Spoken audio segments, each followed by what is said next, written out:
Sebab bayangkan pernah berlaku dekat satu hospital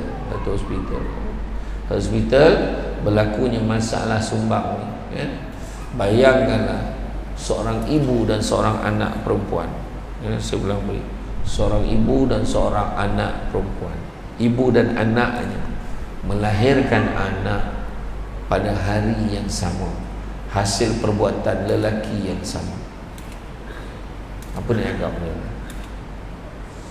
Ibu dengan anak melahirkan anak pada hari yang sama, hasil perbuatan lelaki yang sama. Ibunya ibu tunggal, pergi kelab dandut bawa anak perempuannya sekali, balik bawa lah jantan dandut tu sekor, balik ke rumah. Yang jantan ni merasa dua-dua sekali, mak dengan anak ni malam tu mabuk-mabuk. Dengan kuasa Allah, dua-dua mengandung. Dengan kuasa Allah, dua-dua ni mak dengan anak melahirkan anak pada hari yang sama. Benda ni benda betul. Tak kepening budak. Baby yang lahir tu dua ni, kitanya adik-beradik ke bapak saudara anak buah? Lagi teruk daripada.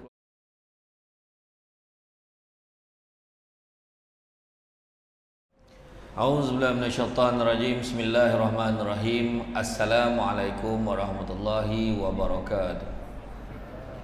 Alhamdulillahillazi arsala rasulahu bil huda wa dinil haqqi liyuzhirahu ala dini kullihi walau karihal kafirun walau karihal musyrikun walau karihal muslimun.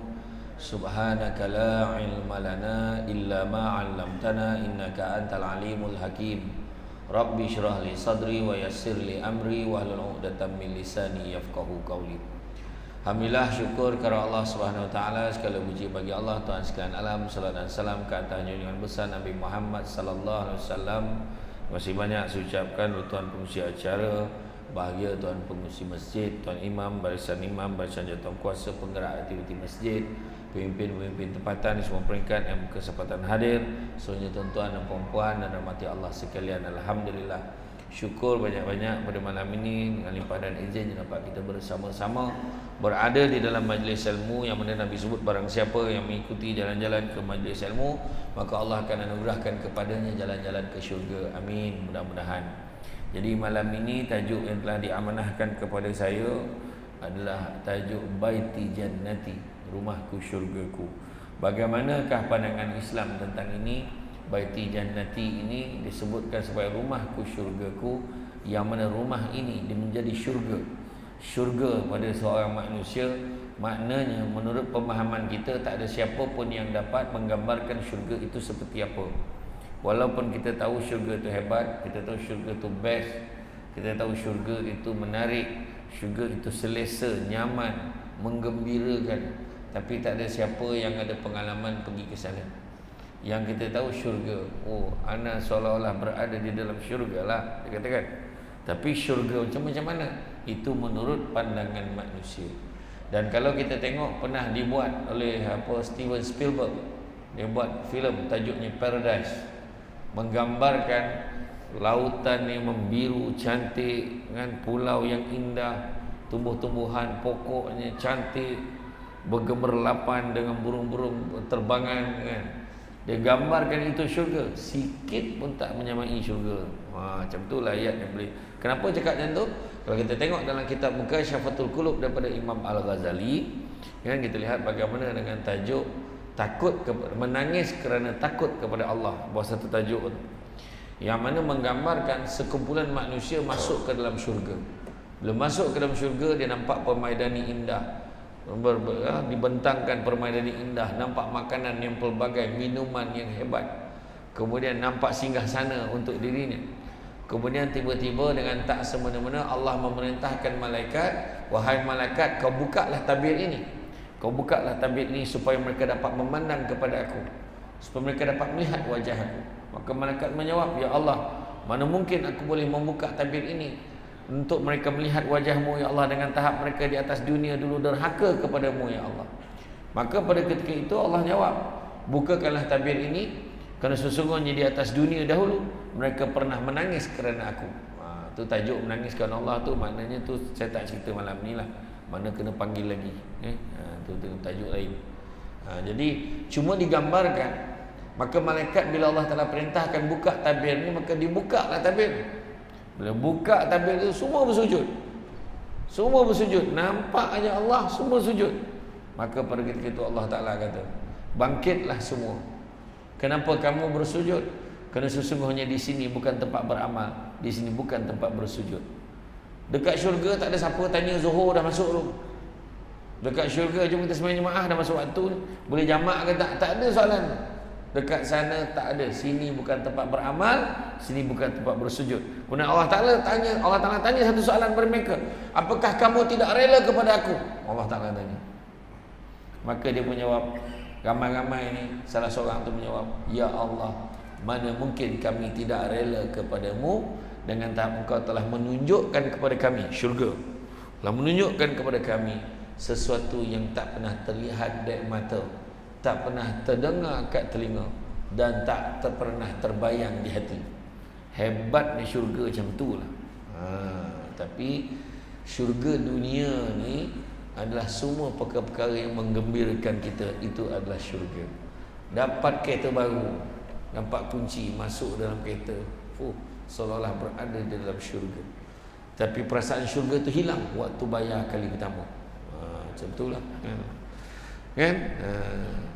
Isteri, ana seolah berada dalam syurga lah lepas dapat kahwin dengan isteri yang cantik jelita. Malam pertama tuan-tuan, dah buka tudung, rambut kombang, baru tahu pipi ni berbolang-bolang, baru tahu tuan-tuan. Masa tu hilang syurga, masa tu hilang tuan-tuan. Tu sebab saya kata tadi, maknanya apa yang diadakan sekadar berbahagia dan bergembira. Itu cerita baiti jannati. Tapi kadang-kadang atas dunia pun tak boleh bahagia. Macam ni cerita. Ni kita nak bahagia dunia akhirat ni, atas dunia pun tak bahagia. Maka pembinaan keluarga ini dimulai dari tujuan pernikahan, iaitu ketenangan dan kebahagiaan. Itu tujuan kita membina rumah tangga. Sesungguhnya perkahwinan, pernikahan, perhubungan antara suami dan isteri adalah merupakan dilandaskan berdasarkan ikatan yang suci dalam agama. Agama kita meletakkan pernikahan ni satu perbuatan yang mengikut syariat, demi memelihara maslahat, demi memelihara perhubungan, demi memelihara keturunan. Sucinya ikatan pernikahan itu. Tetapi di setengah negara, di setengah tempat di luar negara tu yang bukan Islam, dia boleh duduk sama satu rumah, dia boleh bersama dengan girlfriend dia sampai dah ada 3-4 orang anak. Dan bila ditanya bila nak kahwin, dia boleh jawab, kami belum terfikir pasal nak kahwin. Bayangkan. Itulah bezanya dia orang dengan kita. Kita tak. Kita semua kita jaga. Macam mana cara nak kahwin, macam mana cara nak berhubungan, macam mana cara nak membesarkan anak. Semua daripada mula lahir, buka mata sampai mati, tutup mata, semua Allah Ta'ala ajar dalam Quran. Semua Nabi tunjukkan manual dia macam mana cara hidup kita. Dan disebutkan dalam Al-Quran, dan auzubillahi minasyaitonir rajim, wa min ayatihi an khalaqalakum min anfusikum azwajan litaskunu ilaiha wa ja'ala bainakum mawaddatan wa rahmah inna fi zalika laayatil liqaumin yatafakkarun. Subhanallahul azim. Yang bermaksud dan di antara tanda-tanda kekuasaannya ialah dia menciptakan untukmu isteri-isteri dari jenismu sendiri. Isteri kita tu memang dah jenis kita dah. Sah lagi risau lah. Tak ada orang keluar pada zoo negara lepas tu menong sebab tengok kuda belang tadi. Kuda belang betina. Lawa betul kuda belang tu tadi. Tak boleh tidur pun. Tu nak mati sangat dah orang tu. Kan? Nampak bau, nampak orang hutan dekat Bukit Merah. Tak tidur dia tengok orang hutan betina tu. Aku nak buat dia jadi bini aku, gila pun tak ada. Perempuan yang kita pilih itu dah jenis-jenis kita sendiri dah sebenarnya.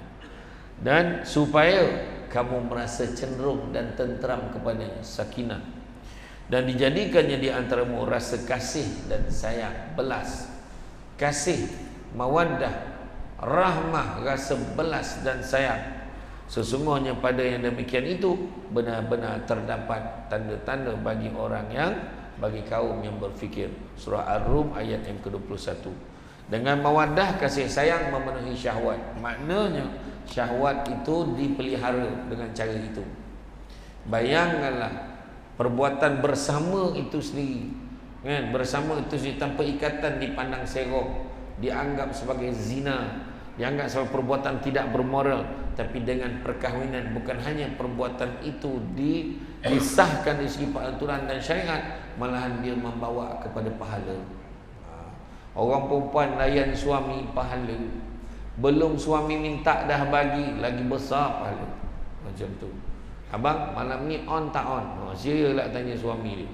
Kita tukar. Asyik-asyik bumuk lelaki je tanya, kan? Kan kadang orang lelaki macam minta sedekah. Boleh lah, alah ni lah, dah mati sangat orang lelaki tu, kan? Orang lelaki nampak muka garang kat luar, kan? Dalam bilik kan? Orang perempuan pula penat lah, nantilah, lain kali lah, besok lah. Aduh, sound macam tu je.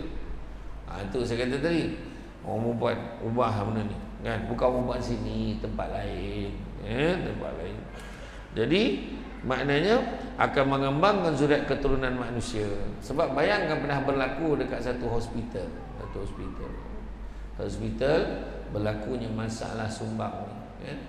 Bayangkanlah seorang ibu dan seorang anak perempuan, saya ulang balik, seorang ibu dan seorang anak perempuan, ibu dan anaknya melahirkan anak pada hari yang sama, hasil perbuatan lelaki yang sama.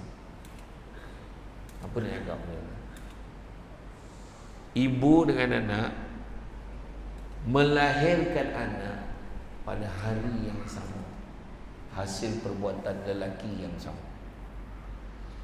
Ibunya ibu tunggal, pergi kelab dandut bawa anak perempuannya sekali, balik bawa lah jantan dandut tu sekor, balik ke rumah.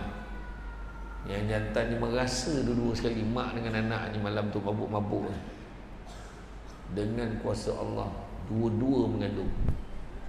Dengan kuasa Allah, dua-dua ni mak dengan anak melahirkan anak pada hari yang sama. Benda ni benda betul. Tak kepening budak. Baby yang lahir tu dua ni, kitanya adik-beradik ke bapa saudara anak buah? Lagi teruk daripada keluarga 69. Nak cakap apa? Sebab tu saya kata tadi, sebab syahwatnya tu tadi tidak dijaga. Nampak kan? Kasih sayang yang jiwa dan kasih sayang yang mendalam ini tidak dipelihara, tapi dengan ikatan perkahwinan, percintaan suami isteri dapat membentuk kebahagiaan yang tidak bertepi dan ketenangan yang tidak terbatas. Dan mereka ingin mengisi hari-hari dengan beribadah kepada Allah, mendekatkan diri kepada Allah Subhanahu wa taala. Suami isteri gemar bermusyawarah kerana saling menghormati, memahami keperluan dan kehendak masing-masing, mencari penyelesaian tanpa mengorbankan salah satunya. Amanah pernikahan adalah untuk membentuk pribadi yang baik agar dapat membina keluarga yang baik. Patutnya keluarga yang bahagia ni membentuk akhlak yang baik. Suami isteri, akad nikah, akhlak dah ada dah, sabar tunggu imam tu isi borang. Ni tak siap. Kawan tu berdebar, cepatlah nikah. Aduh, lembab pula imam ni, cepatlah. Imam pula dah sedia dah ya. Ni saya nak tanya dulu ni, warm up. Cuba sebut rukun negara tanya. Kawan tu nak bagi orang tu tenang, lagi berdebar kawan. Sekarang cuba sebutkan rukun iman, sebut sifat 20, sifat mustahil bagi Allah. Sudah. Kan? Sifat wajib bagi Nabi, sifat mustahil bagi Nabi. Ni lain macam soalan ni, macam Nabi tauliah mengajar ni, contohlah kan. Cuba baca Fatihah sikit, nak dengar bacaan. Yang imam ni pula, saya pernah ada satu imam tu tanya berpeluh-peluh pengantin tu. Saya tanya imam tu, memang betul sangat tanya imam. Imam tu cakap apa kata? Bila lagi nak test? Bukan selalu kata. Apa? Ada imam yang macam tu. Tak kisahlah. Kan? Tapi amanahnya mana? Jadi dia sabar. Lepas tu dah akad nikah. Dah akad nikah tu pula sabar lagi. Lepas tu baca lah taklid tu. Dah bagi tahu. Dan satu benda yang ramai banyak keluarga lupa buat. Banyak keluarga lupa buat benda ni. Keluarga iaitu ibu ayah kepada pengantin perempuan terlupa untuk membuat penyerahan anaknya tu kepada suami. Lepas akad nikah tu duduk ni mak ayah pengantin perempuan menghadap ni pengantin lelaki dengan pengantin perempuan. Ayahnya pun cakap, ni salam ayah. Oh, dia pun salam, cium tangan. So, bila salam tu dia pegang tangan anak menantu dia. Jadilah hari ni dengan rasminya, macam nak umum putusan pilihan raya. Tak adalah. Dengan rasminya ayah serahkan anak ayah ni di bawah jagaan kamu sebagai suami. Cakap habis-habis. Lepas tangan tu dah tak ada apa nak cakap dah. Dah serah tu. Ayah lepaskan untuk kamu jaga dia. Jagalah dia, didiklah dia. Kalau boleh, kalau kamu marah macam mana pun, jangan sekali-kali kamu pukul dia. Ayah sendiri pun tak pernah rotan dia pada kecil. Wahal pada kecil berat dah buat-buat. Tapi ayat dia tu macam tu lah kan? Ayah tak pernah jentik dia pun tak pernah. Kamu tolonglah didik dia baik-baik. Kalau dia ada perangai macam-macam, kamu didiklah dia.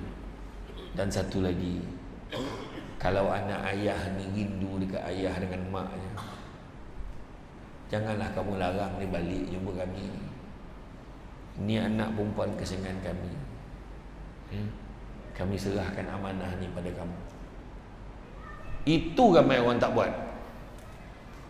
Dah habis akad nikah, mereka bergambar dekat jalan kereta api tu. Tarik gaun macam ni, dah mampu sangat dah 2 ekor ni. Kan? Itu ni outdoor dia kata. Kan? Buat storybook. Apa benda? Kan? Tak payah lek dulu. Kan? Itu yang mustahak. Lepas tu bila dah kahwin tu pula akhlaknya apa?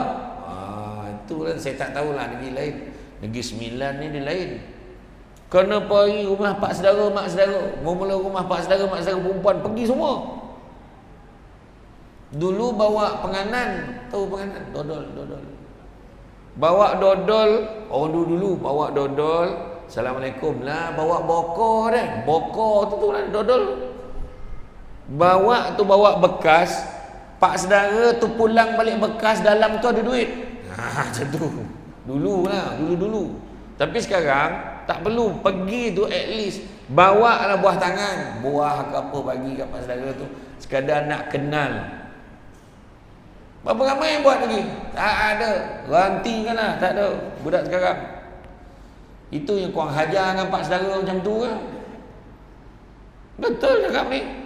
Lepas dah pergi rumah ni, pergi pula rumah pak saudara, mak saudara lelaki. Ni pak saudara, ni pak Lang, ni pak Long. Pergi rumah dia. Oh ni lah, jumpa pula anak pak Lang tu, sama kerja dengan dia. Kau saudara aku lah, kata. Baru tahu. Itu cerita silaturahim. Nampak tak? Ini saya cakap ni, mana siapa anak kahwin tak lama lagi, tolong buat benda ni. Yang dah sunnah tu tak boleh nak tolong kan tu. Yang sekarang kan, tolong buat. Beraya pun berkira nak pergi. Tak nak lah, malas lah beraya rumah ni, pahal pula. Wahal beraya ni nak tahu silaturahim, nak jumpa-jumpa, nak kenal-kenal. Tuan-tuan ukur sendiri tuan-tuan. Tuan-tuan tanya diri tuan-tuan sendiri, kalau aku matilah, anak-anak aku ni pergi ziarah tak adik-beradik aku? Cakap. Tanya soalan tu. Kalau kita balik macam kereta api, semua ikut gitu. Toto ikut. Kepala tak ada, langsung tak balik dah. Ni cakap betul ni. Kan? Tu sebab ada setengah mak ayah beritahu, besok kalau ayah dah tak ada, janganlah kau hentikan amalan ni, pergilah berziarah jumpa. Kalau raya ada peluang pergi kenara, campur pak saudara mak saudara ni. Kena mak ayah besar. Nampak akhlak peribadi yang baik. Nampak yang tu hormat, kan? Hormat yang tua, sayangi yang muda, kan? Amanah ini juga dapat mendidik suami isteri ini juga menjadi lebih bertakwa, kan?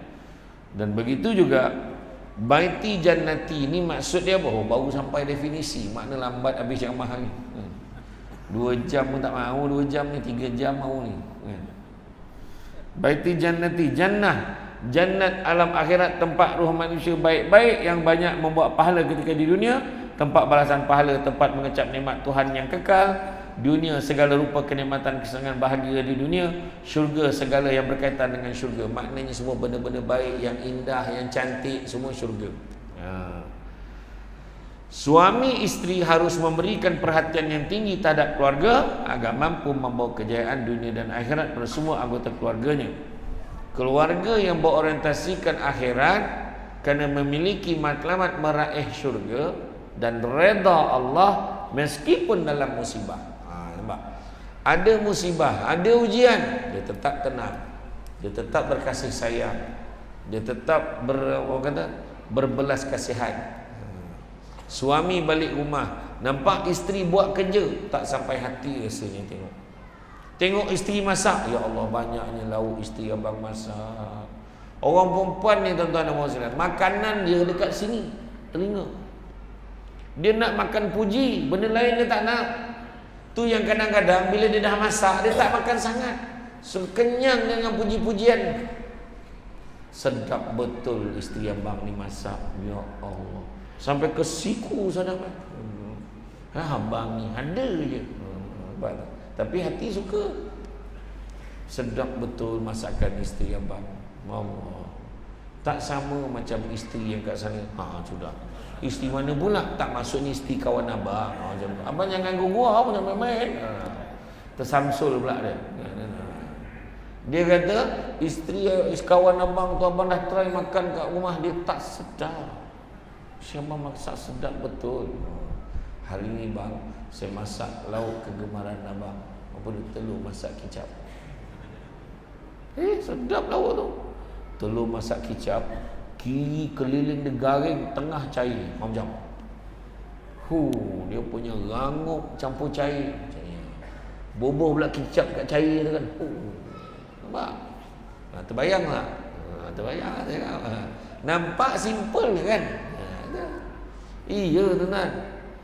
Lepas tu tengah hari tu tadi tu tengah hari, malam lah. Malam ni bang saya masak 1 kilo kegemaran abang. Apa dia? Telur hancur dengan ikan bilis. Telur setelur-telurnya gitu. Memang sendawa keluar biji telur ni. Nak cakap apa? Tak kisahlah. Tapi dia tahu. Dia masak, dia bagi kegemaran suami. Tak semestinya mewah-mewah tuan-tuan. Ya. Telur hancur dengan ikan bilis goreng. Sini ya. Goreng ikan bilis tu garing-garing. Kan? Lepas tu toskan, bagi dia kering sekejap. Lepas tu masukkan bawang dengan cili api dah tumbuk tu, agak-agak dah bersin-bersin tu. Kan? Masukkan ikan bilis tadi, tutup api, masukkan telur. Lepas tu gaul-gaul. Tutup api. Gaul lah, telur hancur, terbaik. Cuba buat. Ni resepi arwah abah saya. Rupanya itulah lauk yang tautkan kasih sayang keluarga. Spaghetti payah taut kasih sayang. Azab nak potong daging. Ayah tolong potong ni, sibuklah aku pun nak potong daging aku. Nampak? Bergaduh sama dia. Nampak tak? Lauk tu kerap habis. Telur dadah, potong, habis. Lauk senang-senang je. Nampak tak? Itu sebabnya, kalau orang bernikah berunding ni, lagi senang perundingan tu, insya-Allah ada sinar kebahagiaan keluarga. Baru-baru ni pecah rekod, tuan-tuan. Perceraian pecah rekod. Sebelum ni yang paling laju bercerai 1 hari, 24 jam. Hari ni kahwin, esok cerai. Berlaku di Terengganu. Bukan kata orang Terengganu macam tu, kes tu berlaku di Terengganu. Orang mana tak tahu. Macam tu jangan kata saya tuduh orang Terengganu lah. Bukan. Kes ni berlaku di Terengganu. Yang terbaru, viral, dalam majlis yang sama bercerai. Majlis nikah, mas kahwinnya RM22,222 dan 22 sen. Dah akad nikah, Lepas tu nak baca lafaz taklid tu, baru nak baca adalah terdengar suara keluarga perempuan yang memekak-mekak kat belakang tu. Hantaran tak cukup 1,000, hantaran tak cukup 1,000. Dia ceraikan talak 3 depan semua orang. Pecah rekod tuan-tuan. Itu sebab tadi. Sebab apa jadi macam tu? Pertama, keluarga tu pun satu hal. Kau tak nyempat-nyempat nak menjerit pasal duit 1,000 tak cukup, apa hal? Mungkin salah kira ke, mungkin apa ke, mungkin ada dia dah bagi, kadang-kadang dia dah advance sebelum kahwin ke. Ni bising-bising buat apa nak jatuhkan maruah orang, kenapa? Yang seorang ni pula, kau nikah ni kenapa sampai kau ceraikan orang tu depan semua orang, apa hal pula? Kita pun heran, kan? Banyak benda-benda pelik dalam dunia sekarang, kan? Banyak. Jadi tu sebabnya kalau kita kejar akhirat, insya-Allah ada harapan. Kebahagiaan keluarga tidak diukur dari segi material, harta benda, tapi sejauh mana ketaatan keluarga kepada Allah. Keluarga, kehidupan yang mementingkan kebendaan, hiburan dan kebebasan sosial tanpa terikat batasan syariah dalam rumah tangga pasti akan menimbulkan masalah dalam rumah tangga. Bukan hanya masa hidup, dah mati pun masalah. Contohlah, kita dah mati ni, dah masuk dalam kubur. Anak-anak kita kan, anak kita ni kecil lagi, tiba-tiba masa dia kahwin, dia cakap dengan isteri dia, "Wahai isteriku, apalah jua kiranya esok selepas subuh, esok pada waktu subuh kita solat berjemaah bersama-sama ya. Abang, kenapa tiba-tiba sedemikian? Tidak pernah saya mendengar bicara abang sedemikian rupa. Wahai isteriku, teringat abang akan ayahanda dan bonda dulu, tak pernah tinggal solat subuh berjemaah. Apa salahnya kalau kita mengikuti jejak langkah mereka?" Buat mak ayah pun dapat saham, sebab mak ayah mengajar daripada kecil semuanya jemaah itu sama. Berlainan pula satu situasi lagi, yang apa dia, esok petang, hari Jumaat, esok petang lepas asar macam tu, kita pergi pusat karaoke tu ya. Apa hal? Arwah ni dulu tak pernah tinggal karaoke petang Jumaat, nak mampus. Itu pula yang diajarnya saham tinggal kat kawan tu. Iya. Dan tengok balik kita ajar apa anak-anak kita. Nampak? Macam ni kan, dah biasa datang masjid, kan? Datang kat masjid, masjid Jami' Tasik Gelugong. Betul saya sebut? Tasik Gelugong. Abang semayang mesti semayang masjid. Mak ayah abang tak pernah tak pergi masjid. So abang mesti juga nak pergi masjid. Jadi dia sebut tu, dan dia ingat dia buat ni, kenapa dia lazim buat orang tadi? Ajar ni masjid. Daripada kecil tu mak ayah memang macam tu. Semayang kat rumah lain rasa, nak semayang kat masjid juga. Mengalir pahala mak ayah kat dalam kubur tu. Nanti cakap tadi, nampak tak? Kita nampak benda tu macam tak ada apa-apa kan. Macam budak ni, kejap bangun, kejap lagi, kejap apa. Mula-mula budak-budak memang macam tu. Macam tadi nak semayang, budak tu berlari sana, berlari sini. Budak memang macam tu. Lain lah kalau besar-besar saya ni berlari-lari. Pahal pula berlari-lari. Lepas tu menyuruh pula balik tiang. Nampak imam cak, ada pahal. Itu nak mati tu. Tu sebab kadang-kadang bila anak kita ni pendekatan nak kena betul. Ayah tengah semayang, anak panjat bapaknya. Macam ni bapak kan. Jadi tarik anak tu. Ni duduk sini. Cuba ikut macam mana cara ayah semayang. Ikut macam mana? Pandai. Macam itulah anak mak. Kamu betul. Ini tak. Pergi main jauh. Pergi main jauh. Kesian ayah kau nak semayang, susah. Sampai ketua budak tu, waktu semayangnya main jauh. Waktu semayangnya main jauh. Nampak tak? Kita nampak benda tu tak ada apa-apa. Lainlah kalau ayah dia tengah semayang, mak dia panjat. Itu patutlah halau orang keluar, tak faham bahasa kan. Lepas tu bangka manjat lagi ayahnya pahal. Contoh kan. Dan begitu juga akan ada masalah sebab kebendaan ni bukan apa? Bukan bermakna keluarga muslim tidak perlu memiliki prasarana fizikal yang baik. Bukan makna tak boleh ada kebendaan.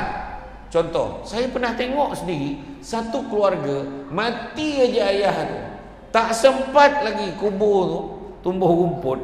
Baru tanam petang tadi, malam bergaduh bertumbuk adik-beradik sebab nakkan harta yang ada. Bukan berjuta pun, baru ribu je. Motor buruk tu berebut. Rumah ni kenapa nama dia seorang? Marah semua. Rumah buruk, tak ada siapa pun nak duduk rumah tu pun, tapi marah sebab Along dapat rumah tu. Kenapa Along? Kita ni bukan anak ke? Bergaduh. Tu cerita tadi.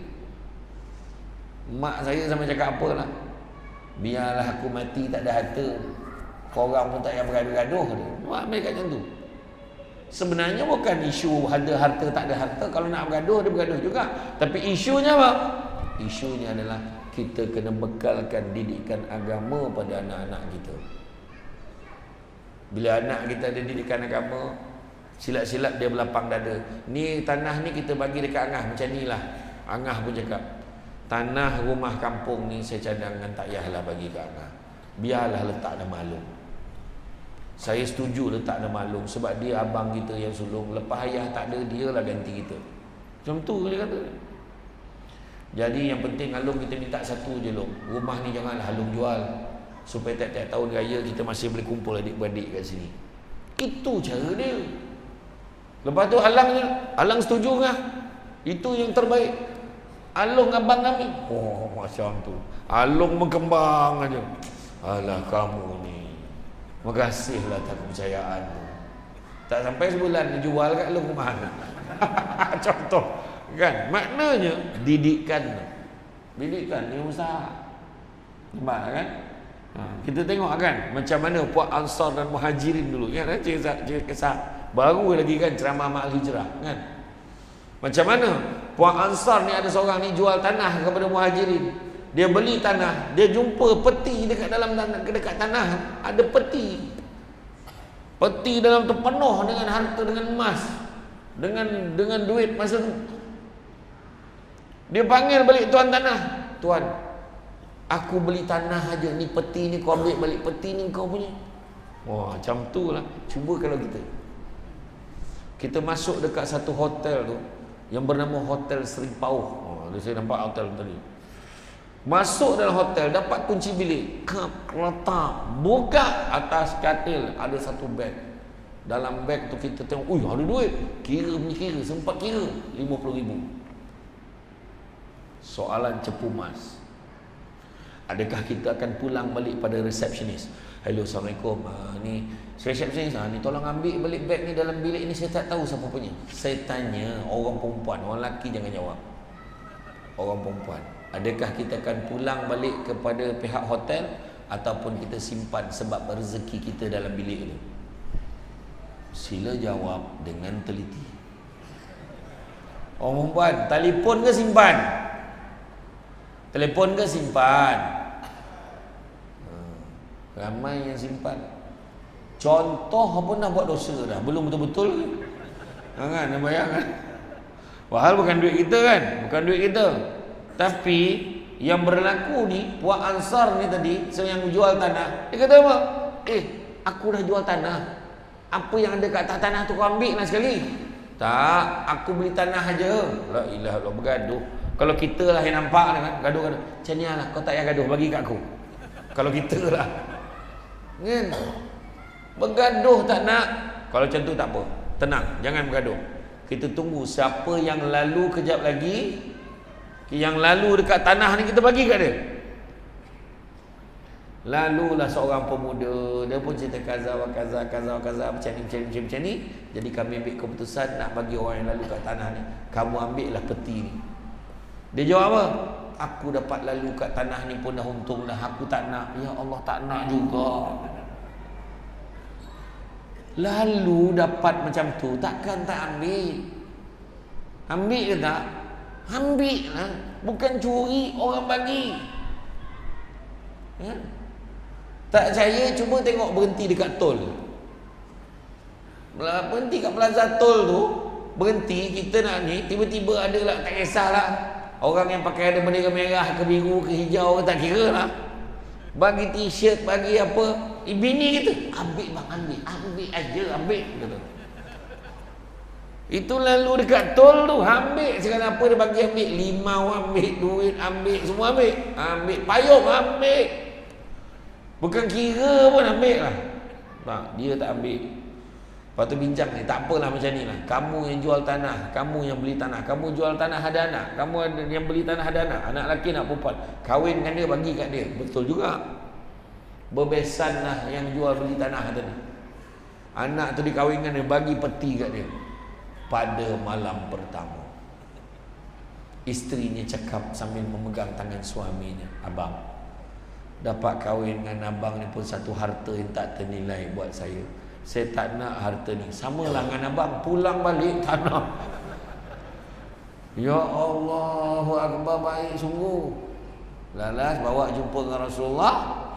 Yang jual tanah ambil sikit, yang beli ambil sikit, kemudian pengantin tadi ambil sikit. Balance tadi letak dalam pembendaraan negara, tak ada reserve kat Baitul Mal. Betul. Tunjukkan macam tu lah akhlak. Untuk cerita akhlak tadi.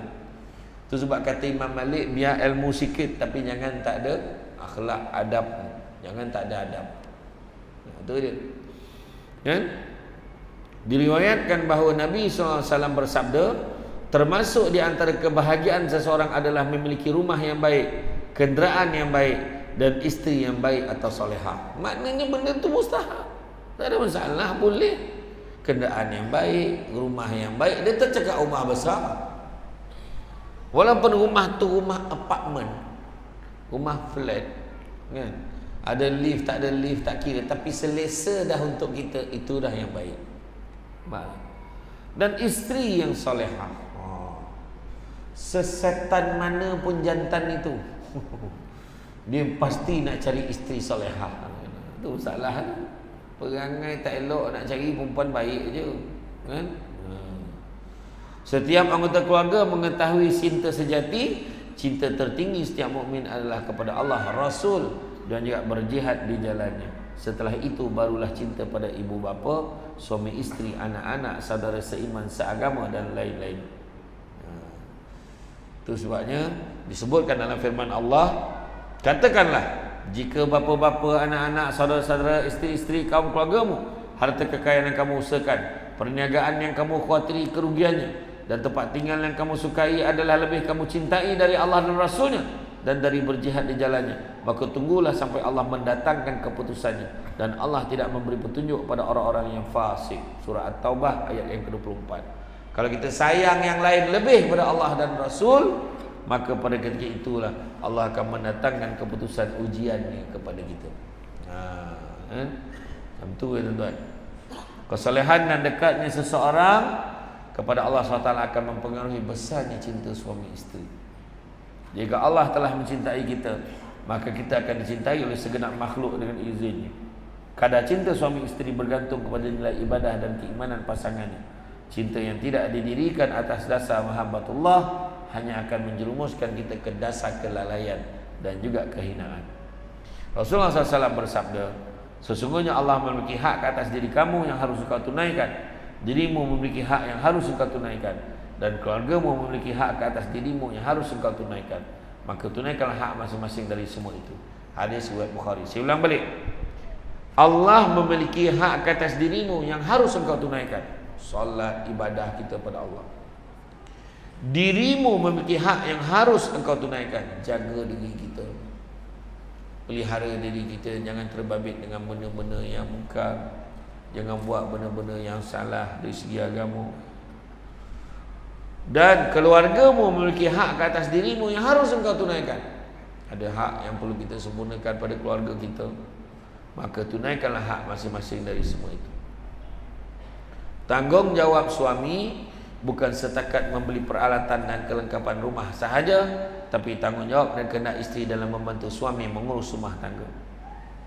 Cara-cara memikat hati suami atau isteri, sikap bertolak ansur dalam mengurus rumah tangga, keberkatan dalam mencari rezeki juga perlu. Maknanya bukan sekadar beli peralatan, tanggungjawab dan kehendak isteri dalam bantu suami mengurus rumah tangga juga perlu diambil berat. Ajar, didik isteri, bantu abang. Abang kalau keluar kerja, abang tak sempat buat ni, minta tolong dia. Abang tak terbuat benda ni, ya. Cara-cara nak ambil hati isteri kena tahu. Sebab orang perempuan ni dia pelik sikit. Orang perempuan ni kadang-kadang benda yang patutnya tak terasa, dia terasa. Kan? Sensitif sangat. Yang ini terasa, tu terasa lah. Susah lah macam ni. Memang macam tu lah orang perempuan. Kan? Dalam dunia ni ada 4 benda bengkok. Kan? Ingat tak saya pernah camah sebelum saya kata ada 4 benda bengkok dalam dunia ni. Yang pertama sungai. Sungai mana ada lurus, semua bengkok. Kedua akar kayu. Mana ada lurus, akar kayu memang bengkok. Yang ketiga perempuan. Perempuan bengkok, mana ada lurus. Yang keempat ahli politik. Tu saya tak cerita lah. Saya macam tu je lah ya. Takat nombor 3 je kita ambil. Kan? Jadi orang lelaki dia bukan takut isteri, tapi isterinya menakutkan. Jadi orang lelaki sampai bila pun kita takkan dapat meluruskan kebengkokan seorang isteri, tak dapat. Maka lelaki lah yang perlu menyesuaikan diri dengan kebengkokan isterinya itu. Sabar nak buat macam mana. Malam kan kita balik lah. Abang ni memang lah, tak apa bahasa. Orang ni. Yalah bengkok. Macam tu je. Bengkok macam mana? Macam tu kan. Kan? Kita macam tu. Apa bengkok-bengkok? Tak ada. Tadi abang dah dengar ceramah pasal bengkok. Ada 4 benda bengkok dalam dunia ni. Iya ke? Apa dia bang? Tiba-tiba dia tanya. Tak payahlah. Abang penat ni, jom kita makan. Lain kali abang cerita apa 4 benda bengkok tu. Macam tu. Esok tu dah tenang-tenang baru cerita. Abang nak mengata saya lah. Tak, saya perempuan lain, bukan awak lurus. Macam tu kan. Iya. Kadang orang perempuan ni kan, bila kita keluar je ni, nak makan apa? Tak rasa makan, ikutlah. Cakap lah betul nak makan apa, ikutlah. Pergi bawa kat restoran makanan ayam segera yang ada orang tua rambut putih pakai cuma mata kat luar. Saya tak nak sebut je nama dia sebab dia tak taja ceramah kita malam ni. Kan? Kita pun makan. Awak tak makan ke? Lah, tadi kata nak makan. Apalah makan je lah. Kita pun makan lah. Kita pun tak tahu. Dia nak apa pun tak tahu. Kita tanya tadi, kau nak makan apa? Ikut abang lah. Cakap lah nak makan apa? Ikut awak lah. Kita bawa pergi makan kat kedai ayam tu tadi. Nak makan kedai ayam, tak nak makan pula. Apalah, minum je. Balik je rumah. Sampai kat pintu rumah, dia boleh cakap tu. Hari ni sebutin nasi pun tak rasa lah. Tadi aku tanya kau kata kau ikut aku. Cuba kau jawab, kan senang. Bengkok lah tu. Cuba cakap tu terang, nak apa? Gemar sangat. Cakap je tu terang. Setuju tak setuju? Contoh. Setuju. Jelas. Orang perempuan kan? Macam tu. Apa Nabi sebut? Orang perempuan jaga 4 perkara. Jaga 4 perkara. Nak azan dulu. Azan dulu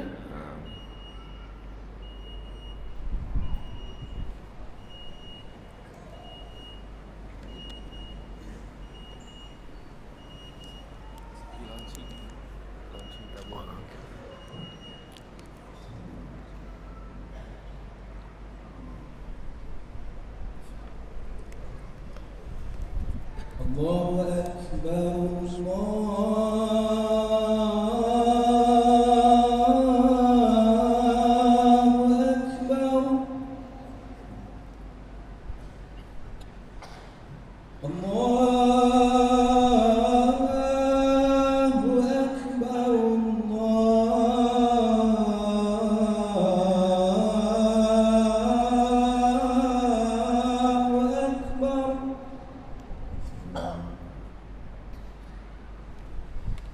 أشهد أن لا إله إلا الله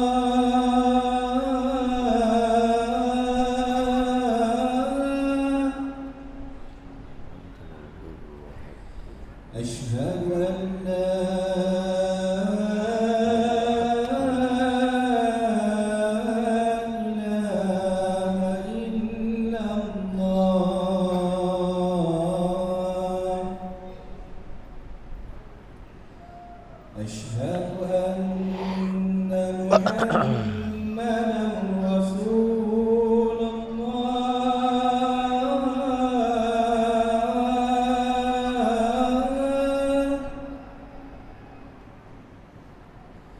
أشهد أن محمدا رسول الله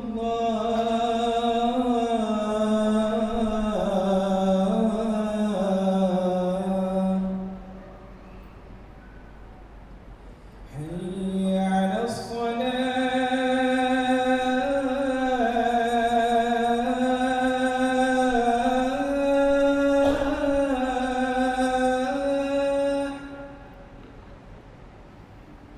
حي على الصلاة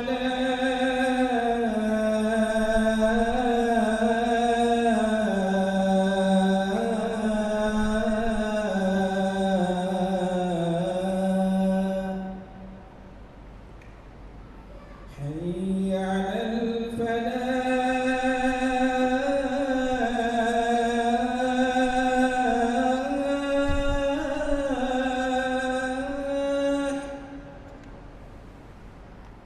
حي على الفلاح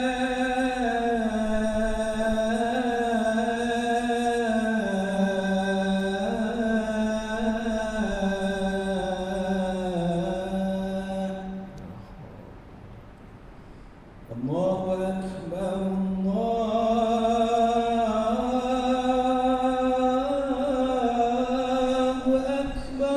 Allah Allah. لا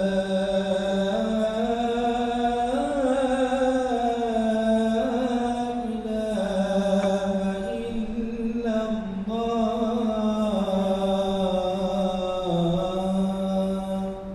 La ilaha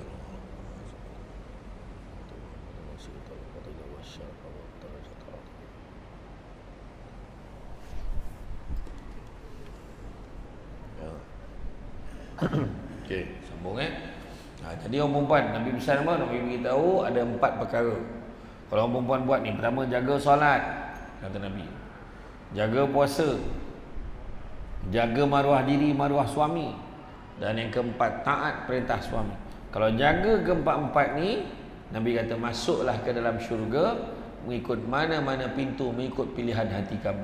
Macam orang perempuan. Jaga 4. Rupanya nombor 3 ke nombor 4 tu susah. Solat buat dah, puasa buat dah.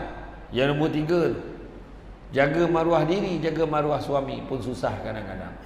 Taat perintah suami pun susah. Tapi kalau jaga keempat-empat ni, masuklah ke dalam syurga ikut mana-mana pintu, ikut pilihan hati kamu. Itu sebabnya nak mencapai keluarga ni, baiti jannati, ada 4 perkara. Ada 5 perkara. Yang pertamanya adalah sistemkan rumah tangga kita mengikut sistem Islam. Sistem. Kedua, pastikan carilah rezeki yang halal dan carilah keberkatan dalam rezeki. Bukan cari gaji yang tinggi, cari keberkatan dalam rezeki. Salah satu cara nak cari berkat, sedekah. Banyakkanlah bersedekah. Keluarga, cuba tengok baru-baru ni hari raya korban, kan? Masjid ni berapa ekor korban?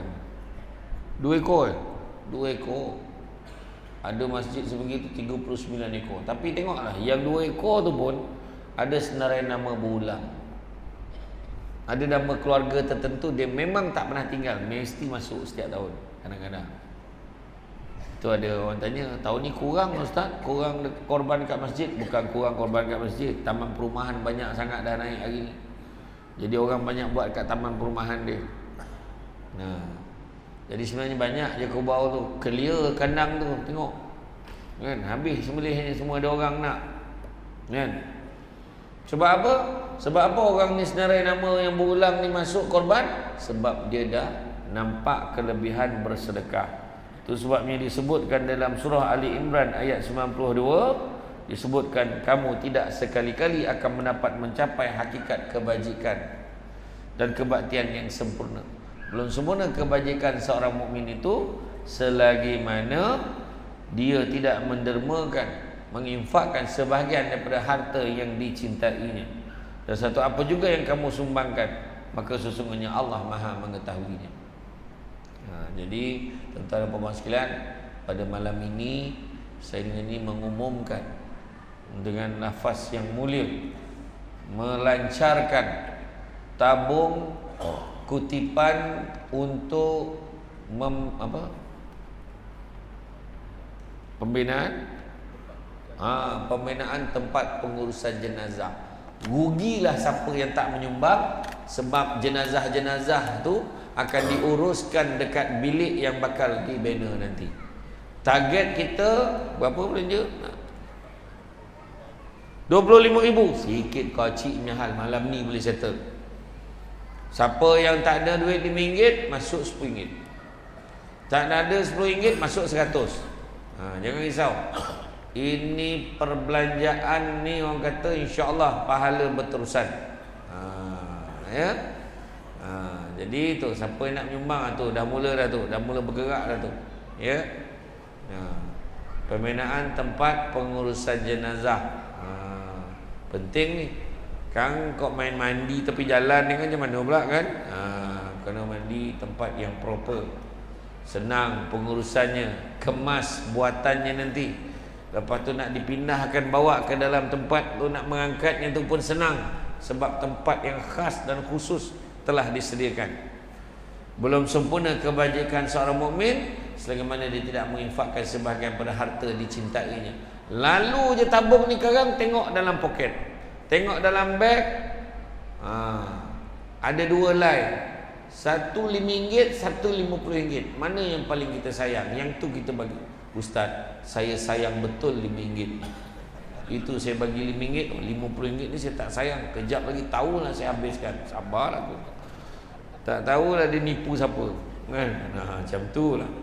Ya, alhamdulillah. Ramai. Siapa yang tak nak, mungkin ada yang saya tak nak menunjuk-nunjuk Ustaz, saya nak transfer. Kejap lagi minta nombor akaun dengan AJK Masjid. Ya, 05 012 02 033 8212 Samsul Amri Ismail. Bukan akaun saya. Akaun masjid. Bank apa? Maybank. Masjid ni steady. Akaun rimau tu. Maybank. Ya, nanti minta nombor akaun masjid. Nanti transfer je. Dia kata dia tak suka sumbang RM50, RM100, dia bagi RM1,000 terus. Dia kata, tapi duit tak bawa. Ayat dia. Saya letak target seminggu settle. Mudah-mudahan. Setakat ni dah ada berapa ringgit? Baru lancar ni. Maknanya yang tuan-tuan bagi tu pemula. Mudah-mudahan dengan kita bagi tu, asbab tu orang lain pun bagi, bertambah pahala kita. Macam itulah tuan-tuan dan puan-puan sekalian. Jadi itu dia. Maknanya dalam pembentukan keluarga bahagia tadi, yang kedua tadi saya kata mencari rezeki yang halal, keberkatan rezeki. Ketiga, hala tuju keluarga. Bawalah keluarga menuju ke arah yang diredai oleh Allah Subhanahu wa taala. Bawa keluarga kita dituju ke jalan yang betul, yang baik. Pagi kejut anak bangun, mari kita solat sama-sama. Kadang-kadang kejut anak, mak pula marah. Biarlah bang, kesian budak tu kecil lagi. Tu salah kita. Daripada kecil lah kita kena ajar dia. Tu sebab Nabi kata apa? Didiklah anak kamu solat seawal umur 7 tahun. Dan apabila umur 10 tahun, kalau dia masih tak solat, maka rotan dia. Nabi ajar kita rotan 10 tahun tu kalau dah ajar daripada 7 tahun. Kan? Bayanglah kanak-kanak yang umur 40 tahun baru nak belajar. Ini cerita ni 7 tahun kita ajar. Bila 10 tahun masih lagi tak solat, kita boleh rotan dia. Itu dah ada sebab lah Nabi buat tu. Ikut supaya anak tu sendiri ada kelaziman tanggungjawab dia. Dia ingat dia masih lagi belum solat. Yang keempat, kejarlah akhirat. Dalam surah Asy-Syura ayat yang ke-20 Allah beritahu, barang siapa yang mengejar keberuntungan akhirat, nescaya kami akan tambahkan keberuntungannya itu. Nampak Siapa yang kejar keberuntungan akhirat, nescaya kami akan tambahkan keberuntungannya itu, maknanya dunia pun dapat. Namun barang siapa yang mengejar keberuntungan dunia, nescaya kami akan berikan sebahagian saja daripada keuntungan dunia itu, dan takkan ada satu bahagian pun untuknya di akhirat kelak. Jadi mana nak? Kejar akhirat, dunia pun dapat, tapi kejar dunia dapat sikit, akhirat langsung tak dapat apa. Biarlah kejar akhirat. Ya. Dan begitu juga yang kelimanya adalah kita semua, baik suami, baik isteri, anak-anak, semua kena mainkan peranan masing-masing. Kena mainkan peranan masing-masing. Jangan cakap ini bukan kerja aku, ini kerja dia. Ini bukan kerja dia, ini kerja ni, ini kerja ni. Tak. Ini kau lah, kau isteri kau lah kena buat benda ni, bukan aku. Yang isteri pula kata, pahal pula, saya pun sibuk juga. Asal saya je pula saya kena bergaduh. Jadi sebenarnya semua orang kena mainkan peranannya masing-masing. Ya, anak sebagai anak main peranan, sebagai ibu main peranan, sebagai suami main peranan. Keluarga perlulah memainkan peranan masing-masing dalam pembentukan keluarga yang bahagia. Jadi tuan-tuan dan puan-puan sekalian, bak kata orang, sedangkan lidah lagi tergigit, apatah lagi suami isteri. Semalam saya baru saja di Setiawan, saya membentangkan tentang tajuk cabaran keluarga pada abad kini. Cabaran keluarga abad kini. Saya kata apa? Cabaran keluarga peringkat pertama, nak bina keluarga dah mencabar dah. Berat bina keluarga, kita tahu kan, orang yang tak mampu tak boleh kahwin. Tapi dia pun tak ada kemampuan kewangan, tak ada, tapi dimampukan dengan loan, personal loan. Dah lah personal loan, ada interest pula tu. Ambil duit yang dengan interest ni untuk bina keluarga, cuba fikir. Jadi duit hantaran dan mas kahwin, cuba fikir. Nampak tak? Oh, saya ambil pinjaman patuh syariah, itu satu hal. Kedua, cabaran sebelum kahwin. Ikhtilat tak jaga sebelum kahwin lagi. Sebelum kahwin, laki perempuan dua-dua dah buat perangai macam-macam. Tak payah cerita lah, faham lah kan? Berapa peratus kah? Tu sebab orang tua-tua dulu, bila dia angkat dulang tu, tengok tumit dia gemuk, ada warna merah jambu, pink sikit. Okay. Orang tua-tua dulu, kau janganlah dia ni dah settle ni, tak boleh. Orang tua-tua dulu, entah mana dia belajar tak tahulah, tapi maknanya dia mengutamakan kepentingan akhlak orang tu. Nampak tak?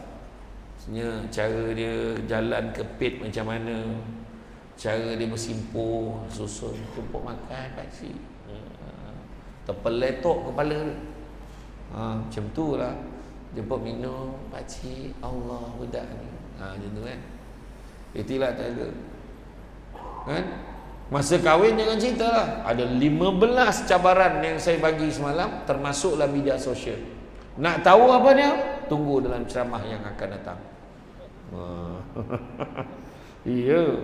Tuan-tuan dan puan rahmati Allah sekalian. Pokok sena tepi sempadan, anak tupai menumpang lalu. Suami isteri mesti seiringan, barulah boleh bahagia selalu. Datang dari padang keladi, singgah sekejap di Tanjung Karang. Macam mana nak bahagia suami isteri kalau asyik berpatah arang? Kicau-kicau tiung batu, singgah hinggap di dahan mati. Suami isteri perlu bersatu, barulah dapat tautkan hati.